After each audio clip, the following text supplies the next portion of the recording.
You're listening to the Fresh Hell podcast. Fresh Hell contains stories of a disturbing and often graphic nature and is intended for a mature audience. Please don't let your kids listen to this, or they might turn out like us.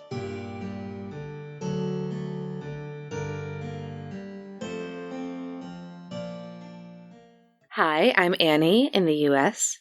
And I'm Johanna from Austria, and you are listening to your favorite international podcast. Thank you for joining us for yet another episode of murder, mystery, and the macabre throughout history. That's my favorite of your I'm still so proud of it. Slogans that you've done. I think we need to put that on things. Thank you for tuning in, as I like to say, even though this is not the radio, nor are we live. That would be fun to do sometime. Let's face it, I'd be a nightmare. Can you imagine? But at least it wouldn't be your problem. Also, we just want to thank everyone for all of your kind messages, your support, your amazing reviews, and thank you for voting for us in the podcast magazine Hot 50. Yes. This is amazing to me and very exciting. Apparently you can vote once per day. I should really start voting for us, huh? If you want to vote for us, you can go to podcastmagazine.com/hot50. Yeah, you can vote for your top 3 podcasts. 3? Really? Oh, sorry. Yeah, okay. I think you can vote for it because I usually do Melissa, and and Charlie from Crime Lines. So I always do those 3 when I remember to vote. So yeah, you can go to podcastmagazine/hot50 and vote for your top 3 favorite podcasts. Please put Fresh Hell Podcast by Annie and Johanna in there. And we'll see if you can push us into the top 10. I honestly don't think there's anything our listeners can't do. And it sounds like pandering, but it's sincerely not. We couldn't do any of this without you. We love you. Speaking of Patreon, March game night for our murder tier. We're going to do a special later one this month, and it's probably just going to be me unless Johanna's somehow up in the middle of the night. We actually had a day where it worked out for me to do a later one, so we're not usually doing these late ones, but we will be having game night Monday, March 21st at 8:30 p.m. Eastern Standard Time. So check Patreon for more information. Next month, we're going to have 2 different game nights, I think. We're trying to switch it up. Yeah. If you would like some more information about that or other ways to support us, we'll tell you everything you need to know at the end of the episode. Because now it is time to get into the meat of the story, right? Sometimes we get reviews saying that they don't really love our episodes outside of the very classic true crime. Sometimes people don't like we have too many episodes that are historical. You know, some people could not care less about Henry VIII if they were dead. What was that quote? That was my favorite. Yeah. If I would care less about Henry VIII, I would be dead. Yeah. I'm dead. That's still my favorite. It was the best. It was the best. But yeah, sometimes people think that we talk too much about buildings, like when we talked about the lighthouse in St. Augustine. Yeah, or the St. Stephen's Cathedral in Vienna. Oh yeah, we have so many planned because you know what? We love history and we love buildings, and sometimes we want to talk about it, like today. So if you're not that interested in the history of old buildings, and this one's actually quite modern comparatively. Yeah. But you can just wait till, well, not next week, because I think we got a lot to talk about. Because today, we want to talk to you about a hotel. The Chateau Marmont in Los Angeles. It's actually Johanna's idea. Yeah, I'm to blame for that. It's so exciting. I was watching Inventing Anna on Netflix, right? I know everybody's obsessed with Anna Delvey, or actually Anna Sorokin, what's her real name. And I know everyone and their grandma is obsessed with the fake German heiress right now. You know, just as everybody was obsessed with Joe Exotic 2 years ago. So I was watching that. And in one of the later episodes, the Chateau Marmont plays a minor part. And that reminded me that I always had staying at the Marmont on my bucket list. And how I was obsessed with this hotel for a while. And I will talk about the reason in next week's episode. Because, of course, we will have to start at the beginning with the opening of the Chateau Marmont. And I have a couple of one last thing and another one last thing. So our biggest and bestest source, I love to say that, even though it's so incorrect, but that's me, for this episode was the book The Castle on the Sunset, Life, Death, Love, Art, and Scandal at Hollywood's Chateau Marmont by Sean Levi. Of course, we also used other articles and sources, and we will post the links in our group, as always. Our wonderful admin and friend of the show, Tammy, is currently helping us to get the links on our very, very basic webpage, so that will be something that's gonna happen, and we're trying to make it as easy as possible for you to find the sources. In the meantime, if you are not in the group and you want to know any of the sources, feel free to message us. Yeah. So, there's that. Okay, I was watching Inventing Anna. I remembered, oh, wait, the Marmont, that's kind of cool. And I told Annie, how about we do an episode about the Marmont? And she said, great. Yes, absolutely. And so we started to take, our little notes, and we added this and we added that. And all of a sudden we realized, well, we either have to leave out a lot of great stories, or we have to make this a two-parter. Yeah. And you know us. We don't want to leave out a good story. Too many good stories. So this will be a two-part episode about Los Angeles Chateau Marmont. This week will be more about the history of the building, and we will get a little bit into the great stories that are connected to the hotel, just tipping our toe in, so to say. And next week you get more of the juicy, funny, sad, and very tragic events that took place at the chateau. Sounds good? I mean, it sounds good to me. I hope everyone else agrees, because...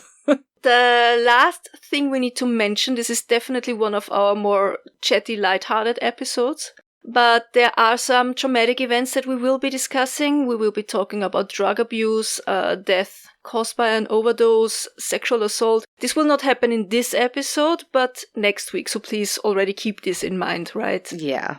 Annie, would you do us the favor and tell us about the beginning of the Chateau Marmont? I would love to. All right. So we talked at length about the history of Los Angeles during the 20s. If you want to know more about that period, please go back and listen to the two-part episodes we did on the Wineville chicken coop murders, especially part 1, which was about the disappearance of Walter Collins.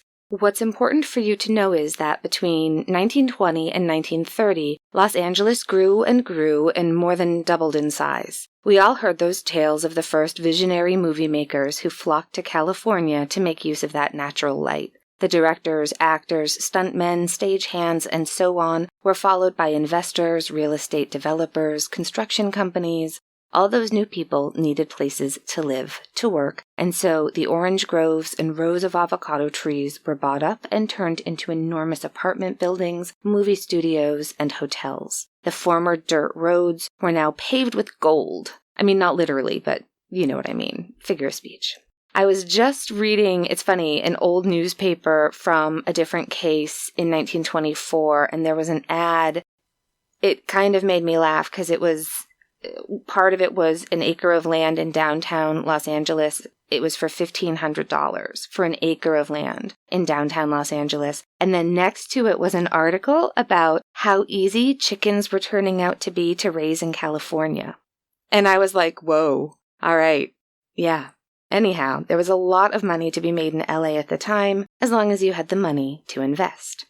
One of the people who was there at the time and did have the money and did want a piece of the cake was a very famous Los Angeles attorney by the name of Fred Horowitz. It was in 1926 when Fred Horowitz drove out to West Hollywood close to Laurel Canyon. The area was not empty. There were some stores, a gas station, some farmhouses occupied by families that had lived there for decades, and lots of construction just everywhere. Fred had just returned from a trip to Europe, and during that time he had visited the Loire Valley in France. One of the castles there, the Chateau Royal d'Amboise, really had impressed him. The Gothic castle dated back to the 15th century and was built on the site of an even older stronghold. It's where many French kings had been born, had lived, and died, including Charles VIII, who died there in 1498. It was a very unfortunate death, and therefore worth mentioning. He was on his way to watch a game of medieval French tennis, which was called Jeu de Paume, and apparently he was really excited about this and in a hurry because he hit his head on a door lintel. Happens to me all the fucking time. I mean, maybe not the lintel of the door, but parts of the door anyway. All the time, especially at my house. I have a small collection of industrial watch your head signs that are in the hallway where everyone bangs their head. Yeah. But I think he must have hit his head really hard, but that did not stop him, and he went to watch this tennis game. But when he returned around 2 o'clock in the afternoon, he fell into a coma and then died later that evening.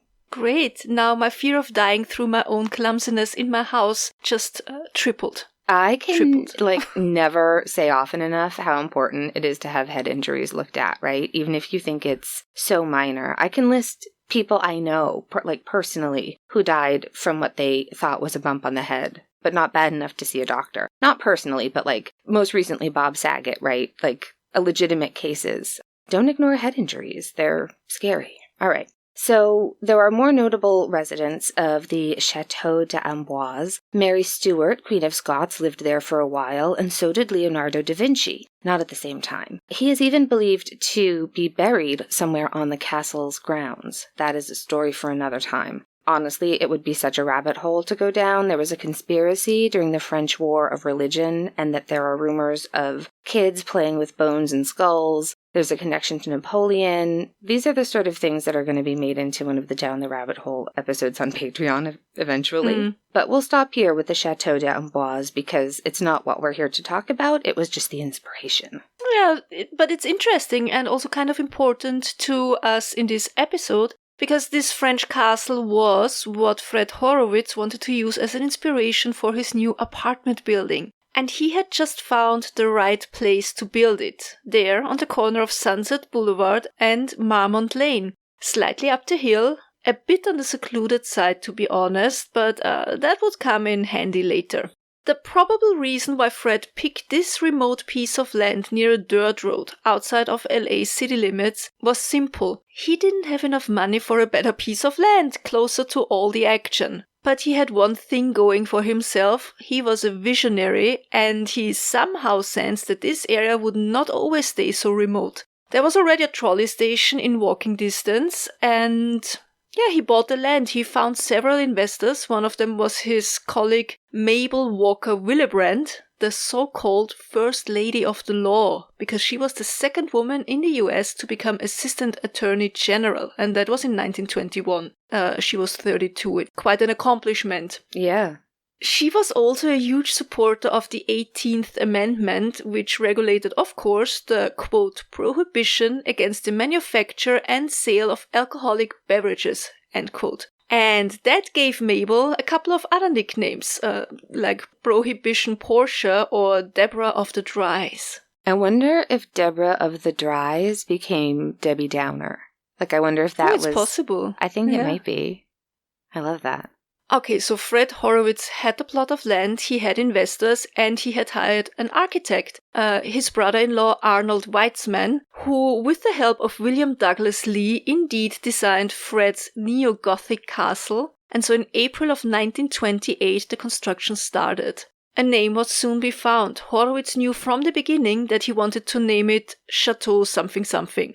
I think he thought about Chateau Hollywood or Chateau Sunset, but nothing, sounded quite right. And ultimately he decided to call his apartment building Chateau Marmont after the street that it was located on, Marmont Lane. Now, when I was a teenager and I started to be interested in this hotel, I only ever read the name. And I was absolutely convinced that it was pronounced French, Marmont. Chateau Marmont. But Marmont Lane is actually named after the British actor Percy Marmont. So I think many people still pronounce it in a French way because it just flows so nicely with the chateau part of the name. And I can imagine that Fred Horowitz would have actually liked it. I think a lot of people pronounce it the way Americans pronounce French things. It's not quite right, but it's I think Chateau Marmont is how most people Chateau Marmont. Yeah. It's not quite right. Don't get me started though, because Hermé is a personal hell for me. But it's actually Percy Marmont. Marmont. There you go. Learn something new. I know. It took only 9 months, so until January of 1929, and the building was ready to be presented to a selected group of people, because on 8th of January 1929, Mabel Walker Willebrand, which I love that name, it's so good, she hosted a dinner party for 300 guests to celebrate yet another trailblazing woman, May D. Leahy, who had just been appointed as judge of the LA Municipal Court. And of course, the guests were given a grand tour of the almost finished chateau. On the 19th of January, 1929, the Los Angeles Evening Citizen News published the following article on page 10. Quote, French note predominates in novel Chateau Marmont. Introducing a truly French note by way of variation from the picturesque Spanish of Hollywood's hillside architecture, the Chateau Marmont, newly opened at 8221 Sunset Boulevard, commands a new position among the apartment houses of the community. There is a genuine quality about this Norman castle, even though it mingles the chaste dignity of the Bois de Boulogne with the smiling serenity of the Italian Riviera. This is some good stuff. Real etchings on the walls, antique oriental rugs scattered over the thickly carpeted floors symbolize the excellence which closer inspection confirms. Structure a hobby. Mrs. Mabel Walker Willebrandt has sponsored the Chateau Marmont, and it was built by Fred Horowitz, a prominent Los Angeles attorney who has made a hobby of luxurious apartment hotels. It's a nice hobby, right? The finished building has been placed in charge of Mrs. Blanche E. Bryson, a hostess of great ability and charming personality. Elaborate good taste is expressed everywhere. First, in the choice of setting, on the edge of a hill overlooking red tile roofs, sloping gardens, and distant seashore by day, and an ocean of brilliant lights by night. The glorious panorama is considered in the placing of every apartment. A broad, grassy terrace leads to the formal entrance and the lobby floor. Restrained Latin elegance is a phrase no one uses often enough. Restrained Latin elegance has produced the stenciled, heavily beamed ceiling of the great ballroom, with its dark oak floor and its long rows of dull silver chandeliers. I mean, you always want your silver chandeliers to be very dull. Very dull. That shows that you have money. That's right. Hospitable rooms. Another room has been set aside for the men, with card tables and club chairs and all the comforts of a good club. The ladies' suite is delightfully Parisian, with its frivolous chairs and vanities, its colorful walls and carpetings. That's great. I love it when the men get useful, comfortable things to use, and the women just get a real nice piece of wallpaper. All right. The apartments are planned for every type of family, from every type of family, Chateau Marmont. Okay. The apartments are planned for every type of family, from the bachelor rooms to the suites with 3 bedrooms and a bath for each. Each unit has an air of detachment. A tile-floored entry opens into the various rooms, and there are other rooms communicating with the hall. Sorry. Who are these people? Tell me that this isn't great. It's the fucking best. Next time you're decorating something, tell your significant other that you're just not sure if this one room is properly communicating with the hallway. All right. A tiled floor entry. It's getting better. A tiled... Nope, I'm not laughing. A tiled floor entry opens into the various rooms, and there are other rooms communicating with the hall, making the daily maid service an inconspicuous blessing. Furnishings have been chosen with individual intent. More on that later. Wealth of balconies. Some of the larger apartments have porches of their own looking out over Los Angeles. The rear apartments all have their little balconies in the Mediterranean manner. Everything is beautiful, but it is also practical. Frigidaire has been installed in each apartment with ice cubes all ready for the tenants. What's that? Frigidaire. How great is that word? It's amazing. 2 elevators are maintained, one automatic and one operated by the house. I think we still have some Frigidaire appliances. Under the entire building is a large garage with complete service to tenants, and just beyond the front yard is the Sunset Boulevard bus line, affording ready transportation when there is motor trouble. End quote. Yeah, because these people are taking the bus, right? Mm-hmm. Uh-huh. From the outside, Chateau Marmont truly did resemble a castle. Well, somewhat. It's that much, but I mean, it's castle-like, it's castle-ish. Yeah, castle-ish. There's a hotel that's kind of built like a castle, and it's on the Mass Pike. Massachusetts people will know what I mean, and Sometimes someone will say they got married at the castle. It's not as nice as the Chateau Marmont. The Chateau Marmont really looks like a castle. It looks like a castle, yeah. It looks more like a... No, it looks like a castle. Yeah, let's say it looks like a castle. Yeah. It was like, it's this L-shaped building with the center is a tower. It was the tallest building in the area, of course. That was also thanks to the slightly elevated location it was on. It was built from steel and it had thick concrete walls. We will mention them again later, just keep them in mind, please. The massive method of construction made the building earthquake safe. On the outside of the central tower, a huge masonry ornament was attached, sporting the letter H. Of course, this was done to immortalize Fred Horowitz and to tie him forever to the chateau, right? The building offered balconies and terraces for the 43 apartments and an underground garage for 46 cars, a garden showcasing a fountain, and a communal kitchen that could be used by the residents whenever they wanted to entertain more guests than they could fit into their apartments and penthouses. Another plus was the very modern ventilation system that would get rid of all the stale cigarette smell in a jiffy. But while all these things are very fancy enough, right? The building had a few negative aspects as well.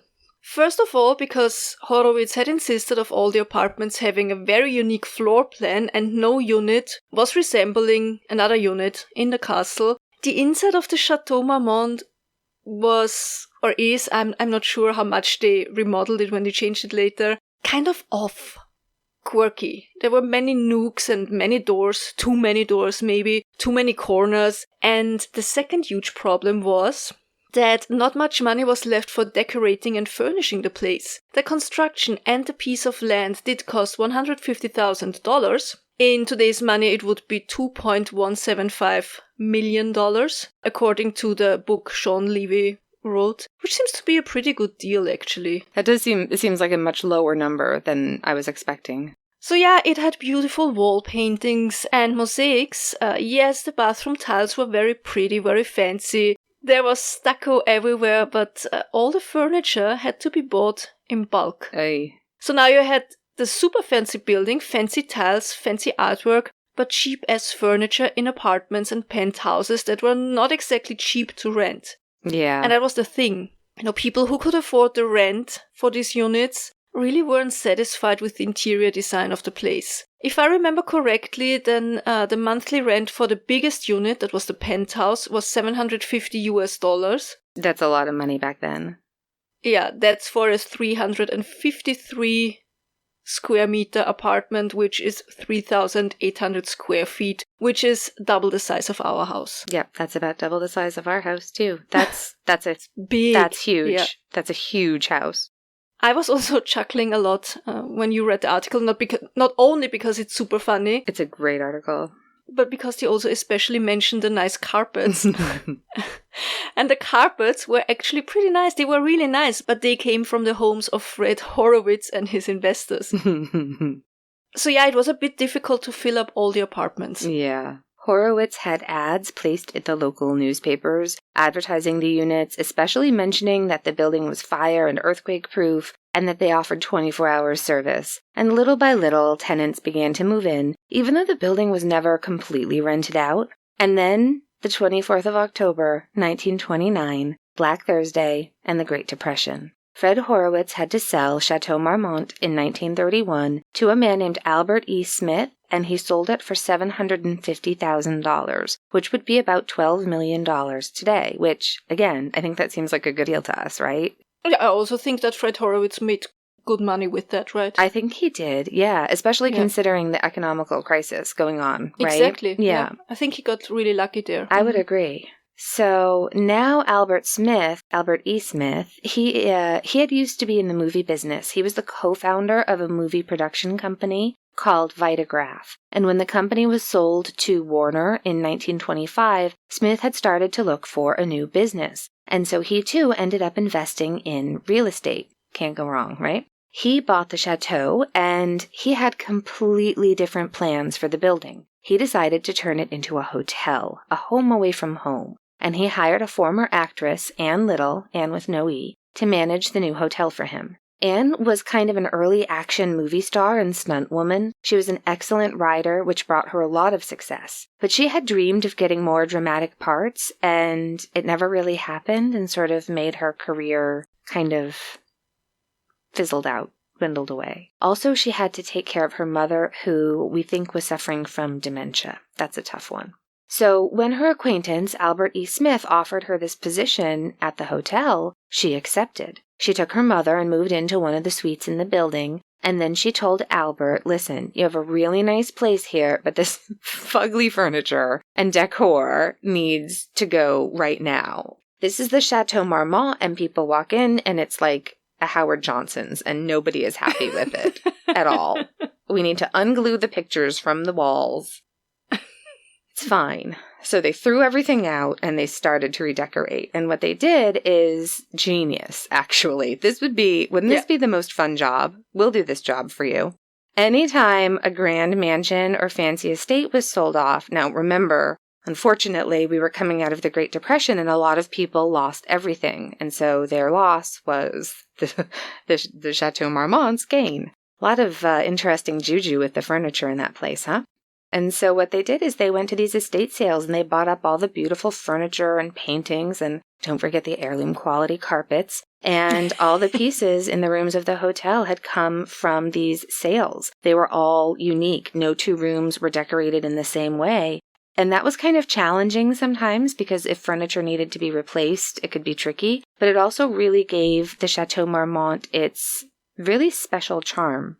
Anne Little did an amazing job managing the hotel. Even the most demanding guests left very happy because she, quote, wore them down with kindness. And of course, she used to be a Hollywood celebrity, right? So she knew many people in the business. She also made sure to mention the Chateau Marmont to all of them and to praise its many benefits. Absolute privacy, thick concrete walls, and a unique artistic flair. And soon enough, the hotel filled up with all kinds of actors and artists, and it soon became known as the home away from home for so many. By the way, during Anne Little's time as manager, the building could prove its claims as being earthquake-proof to be true for the very first time. It was on 10th of March 1933 when an earthquake hit LA, the so-called Long Beach earthquake.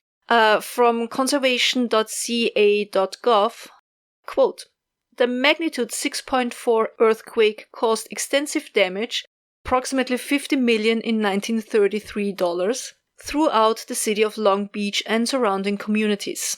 Damage was most significant to poorly designed and unreinforced brick structures. Sadly, the earthquake caused 120 fatalities. Within a few seconds, 120 schools in and around the Long Beach area were damaged, of which 70 were destroyed. Experts concluded that if children and their teachers were in school at the time of the earthquake, casualties would have been in the thousands, end quote. That's terrifying to me. I find earthquakes really, really scary.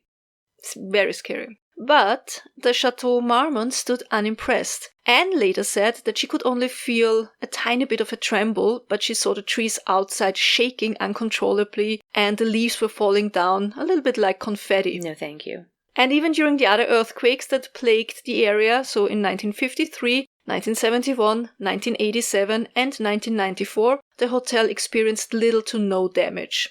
Interesting to know, the garage also served as a bomb shelter for people of the surrounding area during World War II. Of course, it was never needed, but still good to know that such a building was close by.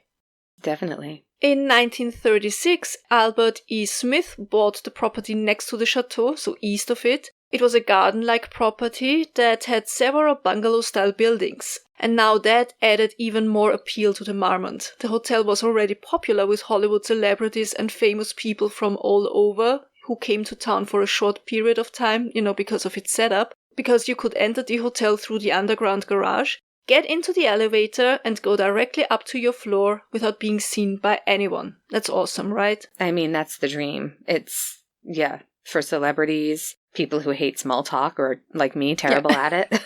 Yeah. And I think it was Columbia Pictures. For a while, they had a permanent suite at the Marmont for all the actors that, how should we call it, needed some place to unwind for a while. Yeah. So the head of Columbia, Harry Cohn, liked to say, quote, "If you need to get into trouble, do it at the Marmont," end quote. Because those were the days when studios protected the reputation of their stars at all cost. They didn't want a bad press. Yeah. And now the Marmont offered these bungalow-style homes, and you didn't even need to enter the main hotel at all. You could just enter the property through a separate entrance on the side. And you could enjoy absolute privacy. In 1942, the hotel was sold once more. This time, Erwin Brettauer bought it for $350,000, which seems incredibly low now, because when you consider that they had, really upgraded the interior and added the lot and the bungalows next door. So it seems kind of a good deal for Erwin Brettauer, but... Yeah, because didn't he pay $750,000 for it? Yeah. Yeah.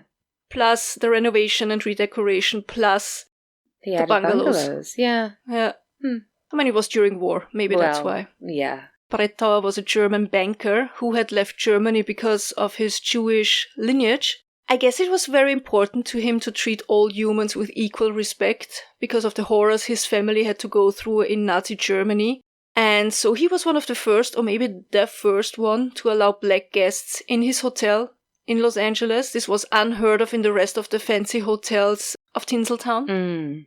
At the Chateau Marmont, everybody was treated equally, with respect and very discreet. It was a so-called sanctuary for all people, no matter their skin color, religion, sexual orientation, whatever. Everybody was welcome. Almost anybody, because you had to be able to afford it, of course. Right. I mean, it can't be too good to be true, right? But there were also a lot of changes made. Brettauer was a businessman, first of all, and so he did cut a lot of expenses. So, for example, no more lavish Christmas decorations. Aww. They had no more cook on site who could be hired by the guests. Anne Little did quit after her mother had died. But the guests still came, and they loved that thing that made the hotel so sought after in the first place. Absolute and discreet privacy. In his book, Sean Levi mentions that other famous hotels in LA, like for example the Wilshire or the Ambassador, are mentioned in the LA Times articles several hundred times each between 1930 and 1950. Several hundred times each. I think the Ambassador was mentioned over 1,000 times in those 20 years. Wow. In the same time span, the Chateau Marmont is mentioned less than 30 times. Yeah. I find that amazing. Yeah, they're good. They keep it under wrap. I don't know if Brettauer was the one who came up with the slogan of Chateau Marmont, always a safe haven, always open. It might have been Albert A. Smith, I'm not sure.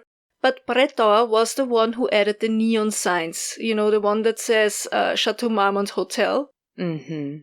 The other one saying Garage Chateau Marmont with the arrow. I don't know. Whenever I saw photos of the hotel with the signs on, they always look so out of place to me, like they belong to a diner or something. They're also not right by the hotel in a way.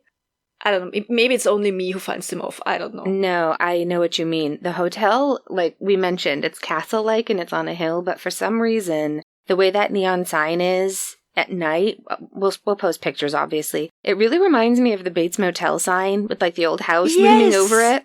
Yes, exactly. Bates Hotel sign, that's it. Yeah. That's what it reminds me of. All right. Speaking of the Bates Motel, I think it's now time to talk about the juicier parts of all of this, right? The celebrity gossip. Who stayed at the Chateau Marmont and what did they do? What didn't they do? Well, the first big star to stay at the hotel was Jean Harlow. She was the original blonde bombshell, right? One of the first female femme fatales and just a very sexy lady on the silver screen. Her career started when she was cast by Howard Hughes for his epic movie Hell's Angels in 1930. What many don't know is that Jean Harlow was in the movie business for less than a decade, but to this day, she's still considered to be one of the greatest movie stars ever. It was in September of 1933. Jean was only 22 years old at the time and a newlywed to husband number 3. She was 22. First time married at 17, can you imagine? No. So, yeah, it's 1933. She's with husband number 3, and that's Harold Rawson. And the young couple, and of course I mean young, meaning the relationship was young. They had just been married. Yeah. Not young age-wise, because Rawson was, of course, 16 years older than Jean. But anyway, the new couple, they were looking for a place to live. And, of course, Jean Harlow already owned a beautiful property. Was it the house on Clubview Drive? I think so. Yeah. Yeah. She had a couple of houses where she lived, so... Yeah. The only problem was that Jean did not live there alone. Living with her at the house was Jean's mother and her mother's second husband. And it's not really ideal, is it, to sort of get married and then bring your husband home to live with your mother and your stepfather. It's too much. So, you want privacy? Where do you go? Jean and Harold drove up the winding driveway to Chateau Marmont, where they set up camp in one of the apartments, which cost them $250 a month. It was actually 2 connected suites, and it had been redecorated to fit the young star's aesthetics. It was covered in Harlow white, so everything was covered in white. The horror, the absolute horror for parents and pet owners. I don't know, unless it's some expensive white cat or so, I guess. I read that it's even the fireplace was completely white. All white. White. I love the aesthetic of lots of really soft, like off-white fabric furniture, but I cannot afford the cleaning bills. Yeah. So the 2 of them, they could afford it. And so they're living in this white apartment. And, yep, they had just gotten married, but they weren't taking a honeymoon. Rawson was working on a movie, and he was going to be gone most of the day. Jean was between movies, though, so she stayed at the apartment most of the time. And this is sort of a bummer. Almost every day, her mother and stepfather came over, and so what's the point, even, of moving away from them? I think she was trying to get away from her mother a little bit, who could be very controlling. Her mother was also extremely religious, which may have played a role. There's this whole thing where Mother Jean, which her mother's name was Jean as well, so she was known as Mother Jean, and she had not allowed Jean to be taken to the hospital when she was sick and said that instead she would pray for her daughter. One time while living at the Marmont, Jean had appendicitis or something similar, but she was really, really sick, and her mother refused to call an ambulance. But her husband took one look at his young wife, saw how sick she was, and got her to the hospital.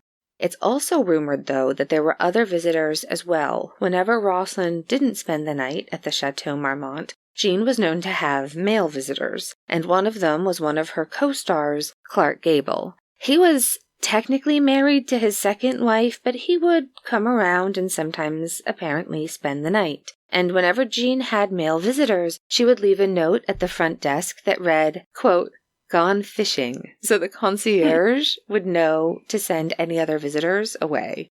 Which, that level of trust. It's unbelievable, really, isn't it? Can you imagine how much money that concierge could make selling stories or blackmailing people? Yeah. It may not surprise you then that Jean and Harold moved out of the Chateau Marmont in January of 1934 and divorced soon after. Harold Rawson would get married again, and again he got divorced, but he would also work as a cinematographer on a lot of Hollywood classics, like Singing in the Rain and The Wizard of Oz. Doesn't really get much more classic than that, does it? No. Jean, of course, had an incredibly sad and tragic ending. She died only 4 years later from kidney failure, which I think had been misdiagnosed as gallbladder attacks until it was sort of too late. There would be so much more to talk about when it comes to Jean Harlow, but I think that might be its own episode. Yeah. And because you mentioned Howard Hughes, who gave her the first real big part in his movie Hell's Angels, well, the talkie version of it, because he actually wasn't even done shooting the silent movie version when all of a sudden movies had sound, and he had to do everything over. That's fun. It's exhausting. He was rich, it was okay. The interesting part is actually the Norwegian silent movie star Greta Nissen was supposed to play the female lead, but once the movies were no longer silent, her strong Norwegian accent was deemed unacceptable. The audacity of people with strong foreign accents, I mean, how dare they torture sensible ears like that? I really feel that people with accents should not have podcasts. Same. Sorry. Where was I? Oh yeah, Howard Hughes. He had Jean Harlow star in some other movies of his, and then when he didn't want her anymore, he basically rented her out to other studios and made a lot of money off of her that way. I think he never really liked her. He knew she was a big star and she looked amazing on screen, so that's why he hired her. Howard Hughes, for those of you who don't know, was not only a movie director / producer, he was also an heir to a vast fortune, an investor, magnate, aviation pioneer, and at one point he owned a huge portion of Las Vegas, and so on. I'm obsessed with his story, and that might also be an interesting down the rabbit hole, actually. Oh, yeah. Maybe. Let's see. I don't want to get into too much detail about Howard Hughes here, but one thing, he was very, very interested in young, beautiful women. It's shocking. Really shocking. It's nice to hear, though. You worry about all those young, beautiful women out there. Who will care for them? Just stumbling around in their stilettos, waiting to break a heel and sustain a head injury. Seriously, though, I know Hughes was infamous for this, wasn't he? He was super pervy and creepy. Name any actress of the late 20s to early 50s, and Howard Hughes had probably tried to date her, or at least to get into bed with her. He can be considered somewhat of a predator, I'd say. Yeah. Nah, let's not sugarcoat it. He was definitely a predator. He was. Yeah. It's not good. There are also several accounts of him being violent towards women. Ava Gardner, for example, comes to mind. If you want to know more about that, I recommend you read the book Seduction, Sex, Lies and Stardom in Howard Hughes Hollywood by Karina Longworth, and I'll also add the link to a lengthy article on the topic.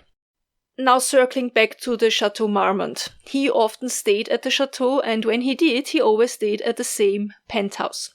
Of course, he has his whole history with his severe mental illness, and even though he was never properly diagnosed, he does often show a lot of signs of OCD. Yeah. So you could argue that's why he always wanted the same room.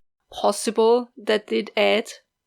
But there was also at least one other reason. The penthouse offered the best view of the swimming pool. The swimming pool was put in I think 1952. I'm not sure. It's a tiny swimming pool. When you see the photos, it's actually funny that such a famous big hotel has that swimming pool, right? Howard Hughes would regularly stand either behind the window, hidden behind the curtains, or on the balcony, and he would have his binoculars and he would look at the young starlets who would lounge at the pool waiting to get a call from the agent. I think we can all agree that is creepy. I get it. Sometimes you look at beautiful people and really appreciate what you see. We all do it from time to time, but renting a penthouse just for that, standing there with your binoculars, that's not next level, it's 5 levels after that. Yeah, it's super creepy. Like, you and I think, could totally stay somewhere and spy on stars with our binoculars at the pool, and that's not creepy. That's fine. He was creepy.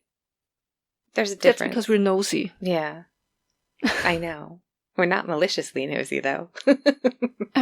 He was maliciously nosy. He was not only a predator, he was also an overt racist. Ugh. He was one of the very few intolerant guests at the Marmont. There are so many examples. For example, he would park his car in the street and walk up to the main entrance if a black valet was working, and he would refuse to get into an elevator whenever there was a black operator working. Howard Hughes would rather walk up all these stairs to the penthouse than to share a small confined space with a black person. But what makes me really happy is that, as far as I read, Brettauer would not accommodate Howard Hughes. Howard Hughes was one of the richest men in America, and at one point even the richest man in America. It would have been easy for Brettauer to say, okay, you know what, when Howard Hughes comes, make sure there's a white valet out front, or a white elevator operator, right? Mm-hmm. But he did no such thing. You want to be a racist and not use the lift? Fine, you can walk. Ugh, seriously, I hope all of his shoes fit badly. Go fuck yourself right up and down those stairs. Such a creep. It's awful. I think I had read somewhere that the character that Evan Peters plays in American Horror Story Hotel was based loosely on Howard Hughes and his sort of behavior at the Chateau Marmont. I think it was a mixture, right? Like H.H. Holmes? Yes. Howard Hughes, Vincent Price. Yep. Yeah. I'm so behind in that. That's the last of the series that I've seen, so lots of catching up to do. But I think, looking at the time, I think this is probably where we should stop for this week, right? And next week we have so much more to tell you about everything that happened at the Marmont over the next decades. It's It's going to be awesome. Fascinating. Yeah. I hope you're going to like it. They're going to love it. I know they are. Do you have something good? I do. I have a couple of things. The first is I just yesterday got my Botox for migraine. I've got some nice little bruises on my forehead. One big one, like right in the middle of my forehead, and then another smallish one. But I can't wait for it to kick in, and hopefully I will start to get some relief very soon. It was funny. I don't usually wear my Fresh Hell podcast sweatshirt outside the house that often because it's like my show, so it feels, I don't know. I keep giving it to my much younger and more attractive nieces and nephews to represent. But I was talking to the receptionist, and she was like, "Oh, is that podcast any good?" And I was like, "Well, it's mine, so I have to say yes." So shout out. I think she's going to give us a listen, I hope. Tell your friends about us. But yeah, my neurology appointment was awesome. The other thing I wanted to tell everybody about, and I mentioned this briefly last week, but you may remember a little while back, I covered the episode of The Lady of the Dunes, and then a while ago now, I have no sense of time, I don't know how long ago it was, I was approached by a local filmmaker and was set up with Charlie from Crime Lines, and so the two of us were able to have a really great conversation about the case of The Lady of the Dunes that the filmmaker, Frank Durant, is going to use in his film about the Lady of the Dunes case. And there are going to be 2 screenings, like previews. They are free, but they ask that you make a donation to the cinema. And I'm not sure how many tickets are still available. The first showing is at the Cape Cinema on Friday, April 1st at 12:30, so it's a matinee. The second showing is at the Provincetown Theater. It's Saturday, April 2nd at 7 p.m. And last I looked, there were still a few tickets available for that one. I will be attending the Provincetown Theater showing, and we will post the poster for the film on our socials so that you'll have more information. And if you're able to join me, I'd love to see you. So I'm looking forward to seeing that show. Yeah, to seeing the film. I think it's going to be very interesting. Yeah. I hope I'm going to be able to see it too somewhere. I hope Maybe so. You can send me a copy. Would be so interesting. Yeah. I have something similar, not that big, but similar good. I was approached and asked if I could read a part for a podcast called Oktoberpod. We already talked about it a couple of weeks ago, I think, to read the part of a character in the novel, or the adaptation of the novel Carmilla, where it's a story about teenage vampires. Very old. That novel was written actually before Dracula. Mm. And I did that and it was really fun, and I can't wait for you to hear it all. And that's gonna drop, I think, on 15th of April, but I'm already gonna let you know on time so that you can hear it. Fantastic. I can't wait. It's gonna be good. It's gonna be great. If you enjoyed this episode, if you're looking forward to part 2 of this 2-part episode, please do us a huge favor, go to your favorite podcast app you're using and check if you can leave us a rating and or review. And is still waiting for us to go to 1,000 ratings on iTunes. We're going to get there. Where are we now? We're getting there. I'm looking right now. We are at 916. Come on, people. Well, help me out. Gonna do it. We're going to do it. We got so many nice reviews lately, and so they nice. Really make our day. So please, can we have some more reviews? That was super cute. How are they going to resist that? They can't. Cute or creepy, who knows? Who can say? Maybe a little bit of both. What else do we need to do? If you want to find out how to find us, where to listen to us, how to get in touch with us, you can go to our website, which is freshhellpodcast.com, and that's where you'll find links to everything from where to buy our merch to how to get in touch with us. You can always, of course, email us at freshhellpodcast@gmail.com, and we'll do our best to get back to you. And if you're interested in Patreon, you can go to patreon.com and search for Fresh Hell Podcast, and you will there be able to see the very random, eclectic, carefully curated selection. So random. Of random stuff that we have for you there. Yeah. But we're working on the second episode of Down the Rabbit Hole. I think the first one, you really enjoyed that one. I did. And second one is coming up. Yeah. if you are one of those people who will never, ever have a white house because you have pets, please tell them we said hi, we love them, we miss them, hug them, cuddle them, give them a treat, put them under the blanket. I don't know if it's still cold where you're at, but it is. Pets always belong under the blanket. They do. It's so true. Tell them we said hi. What else? Give everyone the benefit of the doubt. We're all tired. We're all grouchy. We're all everything. Just be nice to each other. So tired. So stressed out. So stressful. Yeah. And if you, like us, are going through hell, keep going. Tschüss. Bye.